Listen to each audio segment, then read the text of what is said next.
If you thought things was bad before, wait till you get a load of this. Oh, it's not just because of Caitlin Clark. It's because of me too. That entire phrase for all WNBA players, all of these up-and-coming prospects. Keep an eye on that energy. That goes beyond simple commentary. Someone is going to dump receipts. Arguably the biggest deception in women's basketball at the moment is exposed by what he is about to reveal.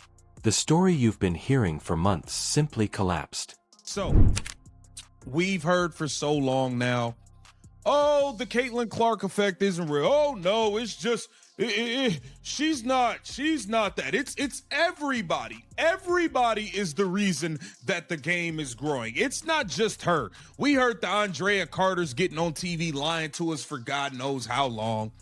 Okay?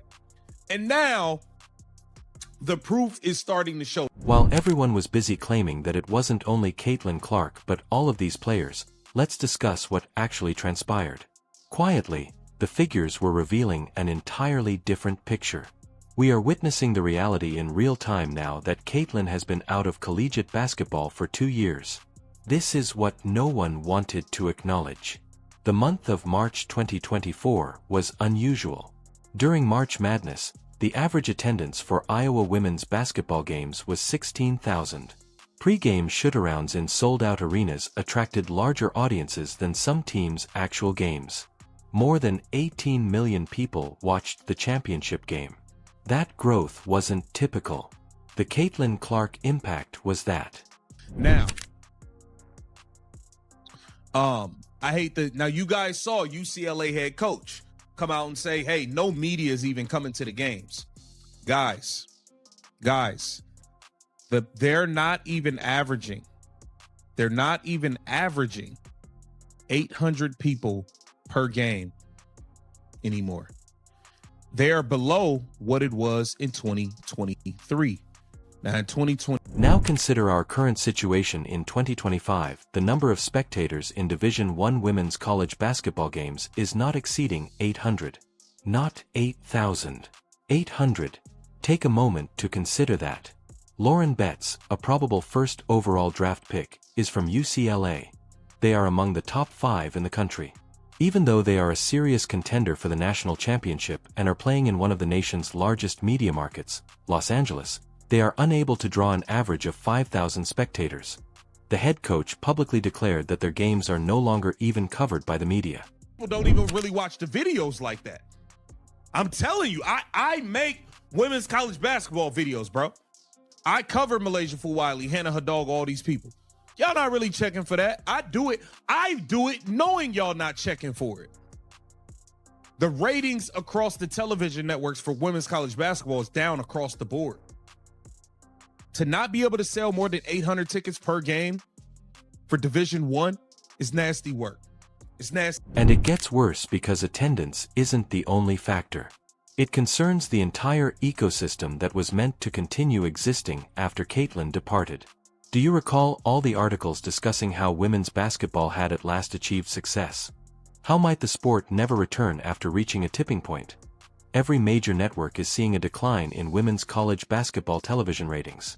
In comparison to the previous season, ESPN, Fox Sports, and CBS all saw notable declines. Furthermore, they are not minor declines. Network executives begin to wonder if they overpaid for broadcast rights when they see figures like these. Nobody is talking about Unrivaled. Literally nobody. This ain't no hate. I'm not trying to be funny. I'm being dead serious. The engagement for Unrivaled is low. Nobody cares. I'm just saying what it is. People are not interested. And then, Paige is the face now. Angel Reese skipped out on Unrivaled. She said that, before the inaugural season, she was saying how that was the only league people was going to be playing in. But apparently they didn't hold their end of the bargain up on some of the things she thought they were going to have, locker rooms, etc., all this stuff. Let's now discuss Unrivaled, as this is where the story really shines. This league was meant to be the one that made all the difference. The WNBA's best stars play 3-on-3 basketball during the off-season, with salaries that prevent them from moving abroad. Angel Reese earned Defensive Player of the Year in the first season in 2024. She was the league's true champion. In 2025, Angel has not returned. One of the most marketable players in women's basketball, Sabrina Ioanu, is not coming back. Caitlin Clark never signed up. Wilson, the MVP of the WNBA, is not included. Who is now the face of Unmatched? Paige Barkers, a college student. Year 2. Sabrina Ionescu didn't return for year 2. Caitlin Clark still not a part of it. Asia Wilson not a part of it. I thought this was the League of Stars of Stars. Y'all got Ari McDonald in it. She didn't have a job to start last season. I don't know. Here it says Angel Reese sends message to former team after skipping Unrivaled. Angel Reese, who averaged 14 points, 12 rebounds in the 2025 WNBA season, opted not to join the 3-on-3 Unrivaled League for its second year. The Chicago Sky star missed 14 games in the past campaign due to persistent back issue. In fact, she wasn't able to. Here's what makes Angel Reese's choice to forego year 2 so intriguing. She was adamant that league players should only take part in Unrivaled. She discussed how innovative it was and how it would alter women's basketball's financial situation. Then the season finished, and all of a sudden she was complaining about back problems and claiming that the league had not fulfilled its commitments regarding facilities and changing rooms. However, let's be truthful about what transpired. Before missing the final 3 games of the 2024 WNBA season, Angel averaged 14 points and 12 rebounds. She was obviously furious over the Chicago Sky's suspension, which coincidentally caused her back issue. Everyone was aware that she was not hurt, but rather protesting. Therefore, it begs the question of what actually went wrong behind the scenes when she cites injury as the reason for missing Unrivaled. She was also part of the inaugural Unrivaled champions Rose BC. On Saturday, Rose BC commented on Reese's post about her outfit while attending an Orlando Magic game. For those unaware, the Sky forward has been rumored to be dating big man Wendell Carter Jr. Blah, blah, yeah. Okay, this comment sparked an exchange between Team and Reese, with the latter writing, "Y'all miss me yet?" Rose BC responded to Reese saying, "We'll forever miss our Barbie, but we love seeing you thrive and smell your flowers this offseason." Despite skipping Unrivaled's 2026 campaign, the true narrative is revealed by Unrivaled's engagement numbers. No one is discussing it. Examine social media data, like his YouTube views and Twitter interaction, and you'll see that they fall short of the league's expectations. At the beginning of the previous WNBA season, R.A. McDonald was unable to even secure a roster berth. That's not a criticism of her skill, but it's also not the kind of star power that will increase viewership. And before anyone claims that this is a hateful attempt to discredit women's basketball, it isn't. These are merely observable, quantifiable facts regarding what happens when Caitlin Clark is taken out of the picture. To return to the 3-on-3 competition. For now, Reese is focusing on other activities beyond basketball, from hosting her podcast, establishing herself as a model, and diving into entertainment as she continues to grow her personal brand. So the biggest star probably who was in the league last year is not in it this year, and now nobody's even talking about Unrivaled. I mean, listen, man, when y'all keep trying to act like it's everybody else, it's not everybody else, man. It's Caitlin Clark. It's that simple. It's that simple. Here, consider the timeline. Women's college basketball had decent but small numbers in 2023, prior to Caitlin's senior year. Then 2024 arrives, and all of a sudden, attendance records that were unattainable start to appear. This huge breakthrough seemed to be happening for the entire sport. However, as of 2025, we have not just returned to 2023 levels, which were lower.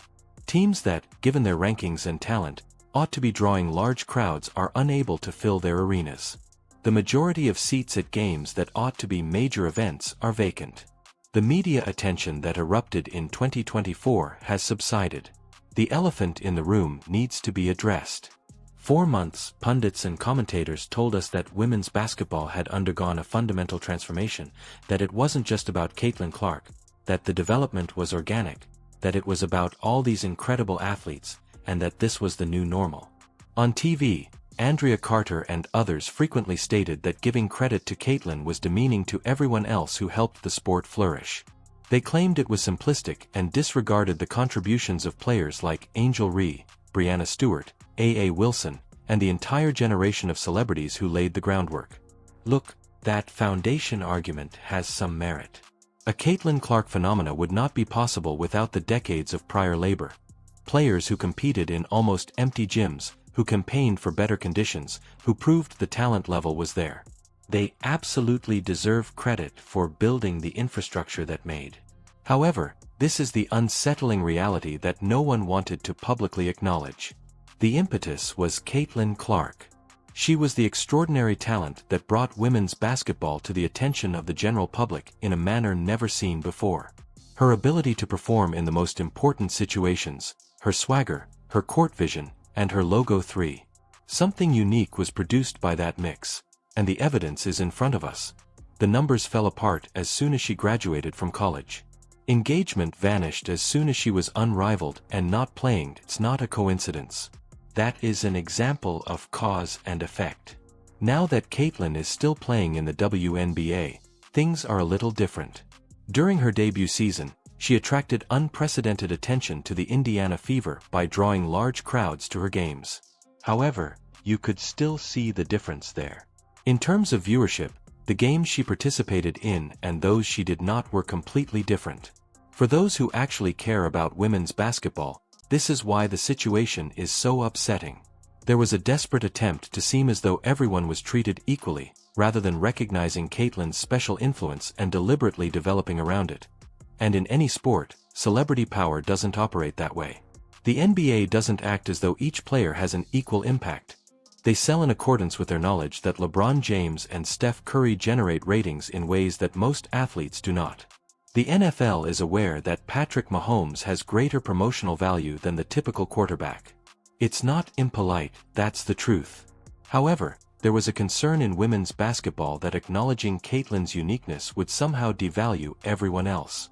Therefore, rather than accepting it and stating, yes, she's a generational talent and here's how we're going to use that attention to elevate the entire sport, the story evolved into, it's not really about her, and now we're paying the price for that miscalculation. Due to the fact that fans are intelligent, they are aware of what they wish to watch. Additionally, they become disinterested when you inform them that the thing they are enthusiastic about isn't truly unique. Take a look at what transpired with Caitlin's senior year media coverage. Women's collegiate basketball was being covered by every major sports network. Suddenly, analysts who had never discussed the sport before were dissecting Iowa games. Highlights of Caitlin Clark were being watched by casual sports fans who couldn't name 5 WNBA players. That was the time to turn those casual watchers into devoted followers. That was the chance to say, let me introduce you to these other incredible players if you love watching Caitlin. The message changed to, in actuality, Caitlin isn't that special. You're contributing to the issue if you believe she is. Because they were never sold on women's basketball as a whole, those casual fans departed and aren't returning, at least not in the same numbers. They were enthralled with witnessing a generational talent perform feats that had never been witnessed before. When you give it some serious thought, the average of 800 spectators per Division I women's basketball game is heartbreaking. In certain states, those are high school numbers. That is less than the number of football games that many Division III colleges draw. Additionally, these are purportedly the top women's collegiate basketball programs. At Notre Dame, Hannah Halalgo is a fantastic player who is dynamic, aggressive, and thrilling to watch. Guju Watkins, F.L. Johnson, and Kiki Urifan are all real talents with enormous potential.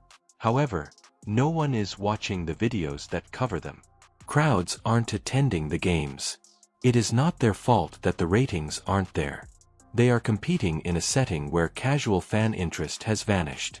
The sad thing about this whole situation is that there are currently some incredible women's basketball players who should have more opportunities. However, the sport attempted to act as though star power was irrelevant rather than utilizing Caitlin's celebrity to create that platform. And now the cost is being borne by all. If it had signed Caitlin Clark, Unrivaled might have been something truly unique.